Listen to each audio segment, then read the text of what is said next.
Hi friends, ഔറംഗാബാദിൽ നിന്ന് 110 kilometre മാറി Ajanta caves, Ellora കേവ്സിൽ നിന്ന് ഒരു 105 കിലോമീറ്റർ മാറിയാണ് ഈ അജന്ത കേവ്സ്.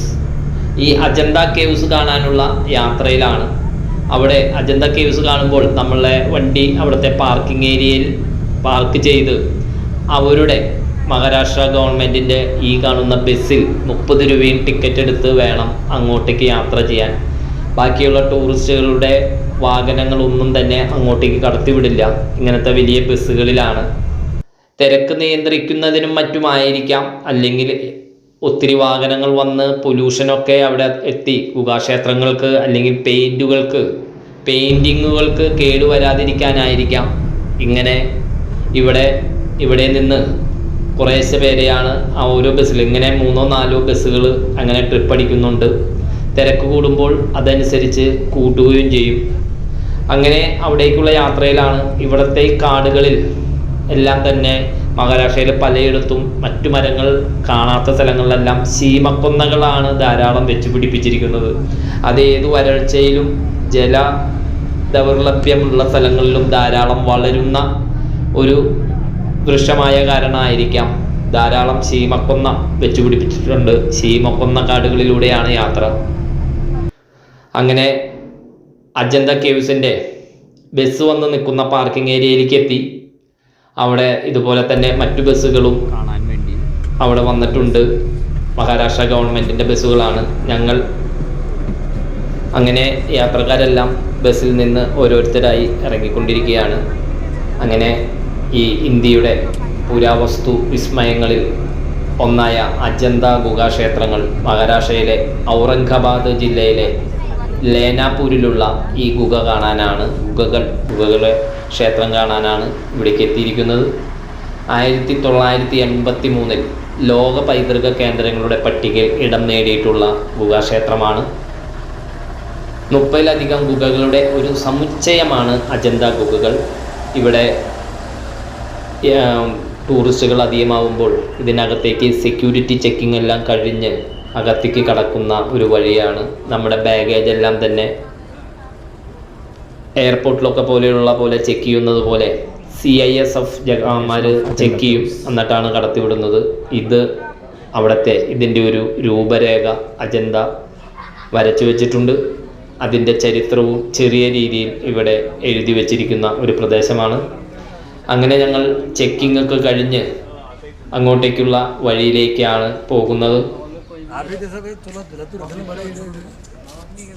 ഈ ഗുഹകൾ, അജന്ത ഗുഹകൾ, ബുദ്ധമതവുമായി ബന്ധപ്പെട്ട ഈ ഗുഹകൾക്ക് 2000 വർഷത്തിലേറെ പഴക്കമുണ്ടെന്ന് പുരാവസ്തു ഗവേഷകർ അവിടെ എഴുതി വച്ചതിൽ പറയുന്നു. AD 7-ാം നൂറ്റാണ്ടിൽ ഇന്ത്യ സന്ദർശിച്ച ചൈനീസ് സഞ്ചാരി ഹുയാൻസാങ്ങിൻ്റെ വിവരണങ്ങളിലും അജന്ത ഗുഹകളെക്കുറിച്ച് പരാമർശമുണ്ട്. ഇങ്ങനെ അവിടെ നിന്ന് ഇങ്ങനെ കുറച്ച് സ്റ്റെപ്പുകളെല്ലാം കയറി വേണം ഈ ഗുഹാക്ഷേത്രത്തിലേക്കുള്ള ആ ഭാഗത്തേക്ക് നടന്നു പോകാൻ. കുറച്ച് ടൂറിസ്റ്റുകളെല്ലാം എത്തിയിട്ടുണ്ട്. അവരും ഇതിലെപ്പോലെ സ്റ്റെപ്പുകളെല്ലാം കയറി അങ്ങോട്ട് പോകുന്നു. ഇതൊരു വനപ്രദേശമാണ്. ഈ ഗുഹാക്ഷേത്രത്തിൻ്റെ ചുറ്റും വനങ്ങളാൽ നിബിഡമായ ഒരു പ്രദേശമാണ്. അജന്ത ഗുഹകളെ ബ്രിട്ടീഷ് സൈന്യത്തിൻ്റെ ക്യാപ്റ്റൻ ജോൺ സ്മിത്താണ് അജന്ത ഗുഹകൾ കണ്ടെത്തിയത് എന്നാണ് പറയുന്നത്. 1817 ഈ കണ്ടെത്തൽ. പ്രാചീന ഭാരതീയ ചിത്രകലയുടെ മികച്ച ഉദാഹരണങ്ങളാണിവ. ധാരാളം ഗുഹാ ചിത്രങ്ങൾ ഇവിടെയുണ്ട്. ഗുഹകളിൽ 5 എണ്ണം 9, 10, 19, 26, 29 എന്നിവ ശൈത്യഗ്രഹങ്ങൾ എന്നറിയപ്പെടുന്ന ധ്യാന മണ്ഡപങ്ങളാണ്. ഇതും അവിടുത്തെ ഒരു ചെറിയ ഓഫീസ് പോലെ പ്രവർത്തിക്കുന്ന ഒരു കല്ലിൽ തന്നെ കൊത്തിയുണ്ടാക്കിയ ഒരു പ്രദേശമാണ്. ബാക്കിയുള്ളവ ബുദ്ധ സന്യാസികളുടെ വികാരങ്ങളായിരുന്നു. വഹോര എന്നറിയപ്പെടുന്ന ഈ താഴെ കാണുന്ന ആ നദിയുടെ തീരത്താണ് ഈ ഗുഹകൾ നിലകൊള്ളുന്നത്. ഇതാണ് കേവ് നമ്പർ 1, 1ാമത്തെ ഗുഹ. നദിയുടെ സാമീപ്യവും താഴ്വരയുടെ ശാന്തതയും ബുദ്ധസന്യാസിമാരെ ഇവിടെ സ്വസ്ഥമായി ധ്യാനത്തിന് ഇരിക്കാൻ പറ്റിയ ഒരു ഇടമായി കണ്ടിട്ടുണ്ടാവാം. അതാണ് ഇവിടെ വന്ന് ഇതുപോലുള്ള ഗുഹാക്ഷേത്രങ്ങൾ നിർമ്മിക്കാനും അതേപോലെ തന്നെ ബുദ്ധമതം പഠിപ്പിക്കാനും എല്ലാം തന്നെ ഇവിടെ ഉണ്ടാക്കിയ ഈ പ്രദേശങ്ങൾ. ഇതൊക്കെ ശ്രദ്ധിച്ചാൽ മനസ്സിലാവും, വളരെ കൊത്തുപണിയോടുകൂടി ഈ പാറകളിൽ കൊത്തുപണിയോടുകൂടിയാണ് ഇതെല്ലാം നിർമ്മിച്ചിരിക്കുന്നത്. ഇപ്പോൾ മിക്ക ക്ഷേത്രത്തിനകത്തേക്കും നമ്മൾ ക്യാമറകൾ പ്രവേശിപ്പിക്കില്ല, പുറത്തേ നിന്ന് മാത്രമാണ് സമ്മതിക്കുള്ളൂ. പ്രത്യേകിച്ച് ഫ്ലാഷ് അടിക്കാനൊന്നും അവർ സമ്മതിക്കുന്നു പോലുമില്ല. ആദ്യകാലത്ത് നിർമ്മിക്കപ്പെട്ട ഗുഹകൾ ബുദ്ധമതത്തിലെ ഹീനയാന വിഭാഗക്കാരുടേതാണ്. അങ്ങനെ 2 ഘട്ടങ്ങളായാണ് ഇവിടെ ഗുഹാക്ഷേത്രങ്ങൾ നിർമ്മിച്ചിരിക്കുന്നത്. ഈ മുകളിൽ കാണുന്നതെല്ലാം തന്നെ അന്ന് കാലത്തെ പ്രാചീന കാലത്തെ ചിത്രങ്ങളാണ്, വരച്ചതാണ്. അതെല്ലാം തന്നെ ഇപ്പോൾ മാഞ്ഞു പോയിക്കൊണ്ടിരിക്കുന്നു, കാലപ്പഴക്കം കൊണ്ട് അടർന്നു പോയിക്കൊണ്ടിരിക്കുന്നു. അങ്ങനെയാണ്. ഞാനൊരു 20 വർഷം മുമ്പ് ഇവിടെ എത്തിയപ്പോൾ ഇതിൽ കൂടുതൽ ചിത്രങ്ങളുണ്ടായിരുന്നു, തെളിമയുണ്ടായിരുന്നു. പക്ഷേ ഇന്നെല്ലാം അത് മാഞ്ഞു പോയിക്കൊണ്ടിരിക്കുകയാണ്. അതുപോലെ തന്നെ 2 ഘട്ടങ്ങളായാണ് ഇവിടെ ഗുഹാക്ഷേത്രങ്ങൾ പണിതിരുന്നത്. രണ്ടാമത്തെ ഘട്ടം മഹായാന വിഭാഗത്തിലുള്ളതാണ്. ഈ ഗുഹാചിത്രങ്ങളിലും ശില്പങ്ങളിലുമെല്ലാം തന്നെ ബുദ്ധൻ്റെ രൂപത്തിന് പ്രാധാന്യമുള്ളതായിട്ടാണ് ഇവിടെ പണിതിരിക്കുന്നത്. AD 5-6 നൂറ്റാണ്ടുകളിലാണ് ഈ ചിത്രങ്ങൾ രചിക്കപ്പെട്ടിട്ടുള്ളത്. അതുകൊണ്ട് തന്നെ കാലപ്പഴക്കത്താൽ ഇതെല്ലാം നശിക്കപ്പെട്ടു തുടങ്ങുന്നു. ബുദ്ധൻ്റെ ജീവിതത്തിലെ സന്ദർഭങ്ങളും അക്കാലത്തെ സാമൂഹിക ജീവിതങ്ങളുമാണ് ചിത്രങ്ങളിലെ വിഷയങ്ങൾ. BC 3-ാം നൂറ്റാണ്ടിൽ ഇന്ത്യ ഭരിച്ച അശോക ചക്രവർത്തി ബുദ്ധമത അനുയായി ആയിരുന്നു. അദ്ദേഹം മഹാരാഷ്ട്രയിലേക്ക് ബുദ്ധമത പ്രചാരണത്തിനായി അയച്ച പ്രതിനിധികളാണ് അജന്ത ഗുഹകളുടെ നിർമ്മാണം ആരംഭിച്ചതെന്ന് ചരിത്രകാരന്മാർ പറയുന്നു. ബീഹാറിലെ ബരാബർ ഗുഹകൾ ഇതിനൊരു മാതൃകയാണ്. ശാതവാഹന രാജാക്കന്മാരും ഗുഹാനിർമ്മാണത്തിന് പ്രോത്സാഹനം നൽകിയതായി ചരിത്രരേഖകൾ വെളിപ്പെടുത്തുന്നു. ബുദ്ധമത കലയുടെ പെരുമയെ ഉയർത്തുന്ന അജന്ത ഗുഹകളും അവിടുത്തെ ചുമർ ചിത്രങ്ങളും ഇന്നും ഒരു അത്ഭുതമായി നിലകൊള്ളുന്നു. സഞ്ചാരികൾക്ക് ഏറെ പ്രിയപ്പെട്ട സ്ഥലമാണ് അജന്ത ഗുഹകൾ. ഈ കാണുന്ന ഈ ചെരിഞ്ഞ പനോരമിക് വിഷനിലുള്ള ഈ പാറകളിലെല്ലാം തന്നെ ഇതുപോലെ കൊത്തുപണികളോടുകൂടിയ സന്യാസിമാർക്ക് താമസിക്കുന്നതിനും അതുപോലെ തന്നെ ക്ഷേത്രങ്ങളും എല്ലാം തന്നെ ഇതിൽ ഉണ്ട്, ധാരാളമുണ്ട്. 30ഓളം ഗുഹകളുണ്ട്. 2 ഘട്ടങ്ങളായാണ് ഗുഹകൾ നിർമ്മിച്ചത് എന്ന് പറഞ്ഞു. ആദ്യത്തേത് BC 2-ാം നൂറ്റാണ്ടിലും 2ാം ഘട്ടം 400 മുതൽ 450 വരെ കാലഘട്ടത്തിൽ BC അതിലാണ് നിർമ്മിച്ചത് എന്നാണ് പറയുന്നത്. ബുദ്ധൻ്റെ ഭൂതകാല ജീവിതങ്ങളും പുനർജന്മങ്ങളും ചിത്രീകരിക്കുന്ന ചിത്രങ്ങളും ബുദ്ധമത ദേവതകളും ശില്പങ്ങളും ഈ ഗുഹകളിൽ ധാരാളം കാണാം. സന്യാസിമാരുടെ ധ്യാന കേന്ദ്രങ്ങളും പുരാതന ഇന്ത്യയിലെ വ്യാപാരികൾക്കും തീർത്ഥാടകർക്കും വിശ്രമിക്കുന്നതിനും ഉപയോഗിച്ച സ്ഥലമായിരുന്നു ഈ ഗുഹകളിലും. ഈ മുകളിൽ കാണുന്നത് പോലെ മ്യൂറൽ ചുവർ ചിത്രങ്ങളിലും അജന്തയിലെ 1, 2, 16, 17 എന്നീ ഗുഹകളിൽ ഈ പുരാതന ചുവർ ചിത്രങ്ങളുടെ ഏറ്റവും വലിയ ശേഖരമാണ് നമ്മൾ ഈ കണ്ടുകൊണ്ടിരിക്കുന്ന ഈ ശേഖരം. അതുപോലെ തന്നെ ബുദ്ധൻ്റെ ഒത്തിരി ചുമരിൽ കൊത്തിവെച്ചിട്ടുള്ള ബുദ്ധൻ്റെ പല ഭാവങ്ങളും ഇവിടെ ചിത്രീകരിച്ചിരിക്കുന്നു. ഈ ഗുഹകൾ 1819 colonial British officer captain John Smith വേട്ടയ്ക്കായി പോയപ്പോൾ ആകസ്മികമായി ഈ ഗുഹകൾ കണ്ടെത്തിയതാണെന്നാണ് പറയപ്പെടുന്നത്. ഈ ഗുഹാക്ഷേത്രങ്ങൾ ഔറംഗാബാദിൽ നിന്ന് 110 കിലോമീറ്റർ മാറിയാണ് സ്ഥിതി ചെയ്യുന്നത്. ഇതെല്ലാം കണ്ടാൽ ഒരു വലിയ ഒരു ആരാധനാലയം അതുപോലെയാണ് ഇതെല്ലാം ചിത്രീകരിച്ചിരിക്കുന്നത്. ഈ കൊത്തുപണികളോടുകൂടിയ വലിയ ഒരു ക്ഷേത്രമാണിത്. ആദ്യകാല ഗ്രൂപ്പ് ഗുഹകൾ 9, 10, 12, 13, 15A മുതലായവ ഗുഹകളാണ്. ഈ ഗുഹകളിൽ ചുവർ ചിത്രങ്ങളും ജാതക കഥകളും ചിത്രീകരിച്ചിരിക്കുന്നു. പിന്നീടുള്ള ഗുഹകളിൽ ഗുപ്ത കാലഘട്ടത്തിലെ സ്വാധീനിക്കുന്ന ചിത്രങ്ങളാണുള്ളത്. 2ാം ഘട്ട ഗ്രൂപ്പ് ഗുഹകൾ 1 മുതൽ 8 വരെയും 11, 14 മുതൽ 29 വരെയുമാണ്. ഇപ്പോൾ ഈ ഗുഹകൾ മഹാരാഷ്ട്ര ഗവൺമെൻറ്റിൻ്റെ അധീനതയിൽ ഇവിടേക്ക് വാഹന സൗകര്യം അതുപോലെ മികച്ച പാർക്കിംഗ് സൗകര്യം ഏർപ്പെടുത്തി ടൂറിസ്റ്റുകളെ ആകർഷിപ്പിക്കുന്ന എല്ലാ കാര്യങ്ങളും അവർ ചെയ്തിട്ടുണ്ട്. ഈ ഗുഹാക്ഷേത്രത്തിൻ്റെ അകത്തൊക്കെ കണ്ടാൽ നമുക്ക് മനസ്സിലാവും, വളരെ ഭംഗിയോടുകൂടിയ ഇത്തിരി കൊത്തുപണിയോടുകൂടിയ ഒരു പ്രദേശമാണ്. 1983 മുതലാണ് അജന്ത ഗുഹകൾ യുനെസ്കോയുടെ ഇന്ത്യയുടെ ലോക പൈതൃക സൈറ്റുകൾ പട്ടികയിൽ ഉൾപ്പെടുത്തിയത്. എല്ലോറ ഗുഹകൾക്കൊപ്പം തന്നെ അജന്ത ഗുഹകളും മഹാരാഷ്ട്രയിലെ ഏറ്റവും പ്രശസ്ത വിനോദസഞ്ചാര കേന്ദ്രമായി ഇപ്പോൾ മാറിയിരിക്കുന്നു. ഇതെല്ലാം അറ്റം വരെ ഈ പാറയിടുക്കുകളിലെല്ലാം ഇതുപോലെ ഗുഹാക്ഷേത്രങ്ങൾ കൊത്തിവെച്ചിരിക്കുകയാണ്. അവധി അവസരങ്ങളിൽ ഇവിടങ്ങളിൽ തിരക്ക് ധാരാളം ഉണ്ടാവാറുണ്ട്.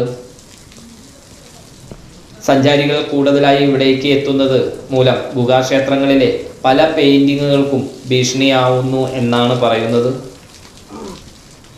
ഇവിടുത്തെ ചില ഗുഹകൾ ഉപേക്ഷിക്കപ്പെട്ട നിലയിൽ കാണാം. 21 മുതൽ 24 വരെയും അതുപോലെ നമ്പർ 28 എന്നിങ്ങനെ ചില ഗുഹകൾ അപൂർണങ്ങളായി കിടക്കുന്നു. ഈ ഗുഹകൾ നിർമ്മിക്കാൻ പാറകൾ കൃത്യമായി കട്ട് ചെയ്തെടുക്കുന്നതിലും അതുപോലെ മേൽക്കൂര തൂണുകൾ, ഈ കാണുന്ന തൂണുകൾ, മേൽക്കൂര എല്ലാം തന്നെ, അതുപോലെ വിഗ്രഹങ്ങൾ, കൊത്തുപണികൾ കണ്ടാൽ മനസ്സിലാവും ഇവിടെ പ്രവർത്തിച്ചിരുന്ന അന്നത്തെ കൊത്തുപണിക്കാരെല്ലാം തന്നെ ചിത്രകലാകാരന്മാരായിരുന്നിരിക്കണം. അത്രയും ഭംഗിയോടുകൂടിയാണ് ഇതെല്ലാം ഇവിടെ കൊത്തിവെച്ചിരിക്കുന്നത്. ആ കലാകാരന്മാരുടെ പ്രതിഭയുടെ അങ്ങേയറ്റം പ്രയോഗങ്ങൾ പലയിടത്തും നമുക്കിവിടെ ദർശിക്കാൻ സാധിക്കും. ഇവിടെ ഭൂരിഭാഗം ഗുഹകളും ചതുരാകൃതിയിലുള്ള ഹാളുകളായിട്ടാണ് ഉണ്ടാക്കിയിരിക്കുന്നത്. ഓരോ ആശ്രമ ഹാളിലും ചുവരുകളിൽ പാറ മുറിച്ചു മാറ്റി ചെറിയ ചതുരാകൃതിയിലുള്ള ഡോർമെട്രി കണക്കെ കുറേ അറകളുണ്ട്. ഇതെല്ലാം സന്യാസിമാരുടെ സെല്ലുകളാണ്. മധ്യഭാഗത്തായി ഒരു ശ്രീകോവിലിൽ കാണാം, ബുദ്ധൻ്റെ പ്രതിമയും കൊത്തിവെച്ചിരിക്കുന്നത് നമുക്ക് കാണാം.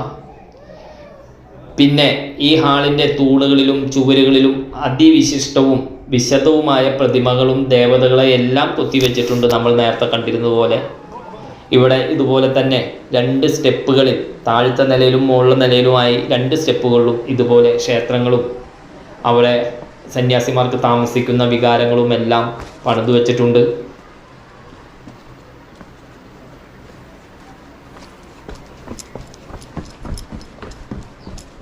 ഈ താമസ സൗകര്യങ്ങളുടെ വികാരങ്ങളുടെ വശങ്ങളിൽ നിന്നും പിന്നിൽ നിന്നും ഇടുങ്ങിയ വാതിലുകളും ഇങ്ങോട്ട് പ്രവേശിക്കുന്നതായി ചിലയിടത്തൊക്കെ കാണാം. ഇതാണ് ഞാൻ നേരത്തെ പറഞ്ഞ ചുമരിൽ കട്ട് ചെയ്തെടുത്തതുപോലെയുള്ള ഭാഗങ്ങൾ. ഇതിലൊക്കെ ഈ അറകളിലെല്ലാം അന്ന് സന്യാസിമാർ താമസിച്ചിട്ടുള്ളതാണ് എന്നാണ് അറിയപ്പെടുന്നത്. അതായത് മുൻകാലങ്ങളിലെല്ലാം തന്നെ ഇവരുടെ ജീവിതം വളരെ ലളിതമായ ജീവിത രീതികളായിരുന്നു എന്ന് പ്രതിഫലിപ്പിക്കുന്നതാണ്. ഇതിൻ്റെ ഒത്തനടുക്കായി ഈ ശ്രീകോവിലിൽ ബുദ്ധൻ്റെ ഒരു പ്രതിമയും ഉണ്ടാക്കി വച്ചിരിക്കുന്നു. പിന്നീടുള്ള പലതും ഓരോ വലിയ ആരാധനാലയങ്ങൾ പോലെ ദേവാലയങ്ങളുടെ മട്ടിലുള്ള നിർമ്മിതികളും നേരത്തെ കണ്ട പോലെയുള്ളത് ധാരാളമുണ്ട്. ഗുഹ 12 ആരാധനാലയമല്ലാത്ത ആദ്യകാലത്തെ വികാരങ്ങളായിരുന്നു. അത് BC 1-ാം നൂറ്റാണ്ടിലുള്ളതാണ്. ഗുഹ 1 പെയിന്റിങ്ങുകൾ ധാരാളമുള്ള ഒരു ആശ്രമമാണ്. ഗുഹ 6 2 നിലകളുടെ ഉള്ള സന്യാസിമാരുടെ താമസിക്കുന്ന കേന്ദ്രമാണ്. ഗുഹ 16 2 വശങ്ങളുള്ള ഇടനാഴികളും എല്ലാമുള്ള ഒരു ആശ്രമം. ഗുഹ 26 അജന്ത ചൈതന്യ ഹാൾ, അതിൻ്റെ ഇന്റീരിയർ മഹാഗംഭീരമാണ്, നമ്മൾ നേരത്തെ കണ്ട പോലെ. അതുപോലെ ഗുഹ 19 ബുദ്ധൻ അതുപോലെ തന്നെ കുബേരൻ, മറ്റ് കലകൾ എന്നിവയുടെ രൂപങ്ങൾ ധാരാളമുള്ളതാണ്. ഇതിൻ്റെ നിർമ്മാണം BC 5-ാം നൂറ്റാണ്ട് എന്നാണ് രേഖപ്പെടുത്തിയിരിക്കുന്നത്. അതുപോലെ ഗുഹ 10 ജാതക കഥകളുമായി ബന്ധപ്പെട്ട കലകളുടെ ഒരു ദേവാലയമാണ്.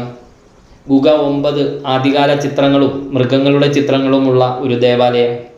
അതുപോലെ ബുദ്ധൻ്റെ ജീവിത വൃത്തം ചിത്രീകരിക്കുന്ന പെയിൻറ്റിംഗ് ഉള്ള ഒരു സീലിംഗ്. ഗുഹ 2 പല പ്രദേശങ്ങളിലും പെയിൻറ്റിങ്ങുകൾ നഷ്ടപ്പെട്ട ഒരു ഗുഹാക്ഷേത്രമാണ്, നേരത്തെ നമ്മൾ കണ്ടതുപോലെ. ഇതാണ് ഇതിൻ്റെ ഇൻറ്റീരിയർ. ഈ ഗുഹാക്ഷേത്രത്തിൻ്റെ വളരെ ഗംഭീരമാണ് ഇതിൻ്റെ ഇൻറ്റീരിയർ. ഇവിടങ്ങളിൽ ധാരാളം ബുദ്ധ സന്യാസിമാർ പല രാജ്യങ്ങളിൽ നിന്നും ഇവിടെ സന്ദർശകരായി എത്താറുള്ള ഒരു പ്രദേശം കൂടിയാണ്. ഗുഹ 1 മുൻഭാഗത്ത് ആനകൾ, കുതിരകൾ, കാളകൾ, സിംഹങ്ങൾ, അപ്സരസുകൾ, ധ്യാനിക്കുന്ന സന്യാസിമാർ എന്നിവരെ കൊത്തിവെച്ചിരിക്കുന്നു. ഈ പയ്യൻസ് അവിടെ നമ്മൾ കണ്ടവരാണ്. അവർ നമ്മളോട് സംസാരിച്ച് എവിടുന്നാ വന്നതെന്നൊക്കെ ചോദിച്ച് അവരങ്ങനെ കയറിയതാണ്. ഇതെല്ലാം ഈ ഗ്ലാസ് ഇട്ട് വെച്ചത് ഇപ്പോഴായിരുന്നു. പണ്ട് ഞാൻ വരുമ്പോൾ ഇതിനൊക്കെ ഒരു നെറ്റ് വെച്ചിരിക്കുകയായിരുന്നു. വവ്വാലുകളൊക്കെ ഇവിടെ കാഷ്ടിച്ച് നാശമാക്കിയിരുന്നു. അതൊന്നുമില്ലാതെ മൃഗങ്ങളൊന്നും കയറാത്ത രീതിയിലാണ് ഇപ്പോൾ അതിനൊക്കെ ഗ്ലാസ് ഇട്ട് നല്ല ഭംഗിയായി ഇവിടെ സംരക്ഷിച്ചു പോരുന്നു. ഇവിടെ മഹോര നദിയുടെ വലത് കരയിലുള്ള ഗുഹകൾക്ക് അഭിമുഖമായി ഇഷ്ടിക കൊണ്ട് നിർമ്മിച്ച ഒരു ആശ്രമം അടുത്തിടെ ഖനനം ചെയ്ത് കണ്ടെത്തിയിട്ടുണ്ട് എന്ന് പറയുന്നു. ഇതാണ് കേവ് നമ്പർ 10. ഇവിടെ നിന്ന് നിരവധി നാണയങ്ങളും മറ്റും ഉത്ഖനനത്തിൽ കണ്ടെത്തിയതായി പറയുന്നു. ചില ഫലകങ്ങൾ എന്നിവയും ഇതിൽ ഉൾപ്പെടുന്നു. ഇവിടെ ഒരു ഫോറിനർ വളരെ വിശദമായി ഇതെല്ലാം ക്യാമറയിൽ പകർത്തുന്നത് നമുക്ക് കാണാം. അങ്ങനെ ധാരാളം ടൂറിസ്റ്റുകൾ വരുന്ന ഒരു പ്രദേശം കൂടിയാണിത്. അപ്പോൾ അത് കഴിഞ്ഞ് തിരിച്ചു വരുമ്പോൾ ഈ 13 കിലോമീറ്റർ അപ്പുറത്തുനിന്ന് ഈ ഗുഹാക്ഷേത്രങ്ങളിലേക്ക് പോകുന്ന ഒരു വ്യൂ പോയിന്റ് ഉണ്ട്. ഈ പനോരമിക് ദൃശ്യം ഇവിടെ നിന്ന് നോക്കിയാൽ അത് നമുക്ക് തൊട്ടടുത്തായി തോന്നും. എങ്കിലും ഈ ഗുഹാക്ഷേത്രത്തിൻ്റെ അവിടേക്ക് പോകാൻ ഏകദേശം 13 കിലോമീറ്റർ നമ്മൾ റോഡ് മാർഗം സഞ്ചരിക്കണം. ഇവിടെ ധാരാളം ടൂറിസ്റ്റുകൾ ഇവിടെ വന്ന് നിൽക്കുന്നുണ്ട്. ഇവിടെ നിന്ന് ആ ഗുഹാക്ഷേത്രത്തിൻ്റെ ഒരു പനോരമിക് വ്യൂ കാണുന്നതിന് വേണ്ടിയാണ്. ഇതെല്ലാം തന്നെ എൻ്റെ ഒപ്പം വന്നിട്ടുള്ള സുഹൃത്തുക്കളുമുണ്ട്. ഈ സുഹൃത്തും അതുപോലെ കൊട ചൂടി നിൽക്കുന്ന സുഹൃത്തും എൻ്റെ ഒപ്പമുള്ള സഞ്ചാരികളാണ്. ഇതാണ് അതിൻ്റെ ഒരു ദൃശ്യം. അപ്പോൾ ഇങ്ങനെയുള്ള മഹാരാഷ്ട്രയിലൂടെയുള്ള ഈ സഞ്ചാരത്തിലെ പല ദൃശ്യങ്ങളാണിത്. നമ്മൾ എല്ലോറ കണ്ടു, ഇപ്പോൾ അജന്ത കണ്ടു. അപ്പോൾ അടുത്ത വീഡിയോയുമായി നമുക്ക് വീണ്ടും കാണാം.